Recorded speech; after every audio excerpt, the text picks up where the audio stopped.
چھوٹکی گٹی سے آپ جب اوپر آتے ہیں تو آپ کے بائیں جانب ایک پتلی سی مگر حیدرآباد کی سب سے بڑی میڈیسن مارکیٹ ایڈوانی گلی نظر آئے گی۔ یہیں پر گلی کے اوپر دو چھتوں کو ملاتے ہوئے اوپر راستہ نظر آ رہا ہوگا، یہ جامع مسجد نورانی ہے۔ اس کے بالکل متصل ایک چھوٹا سا مزار ہے، اگرچہ انہیں ان کے نام کے ساتھ یہاں مشہور ملنگ بابا کا مزار سے جانا جاتا ہے۔ گو کہ ان کے نام کے ساتھ علامہ یا مفتی کا خطاب نہیں، لیکن آپ ایک عالم باعمل، صوفی با صفا اور سچے عاشق رسول تھے۔ آپ کا پورا نام حضرت علامہ حافظ قاری محمد رمضان چشتی صابری المعروف ملنگ بابا ہے۔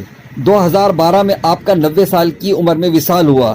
انہی گلیوں میں ایک روحانی شخصیت کے علاوہ 50 سال جامع مسجد نورانی میں امامت کے فرائض انجام دیے۔ 1951 میں آپ ڈیرہ غازی خان سے پنجاب سے حیدرآباد تشریف لائے۔ آزاد میدان ہیرا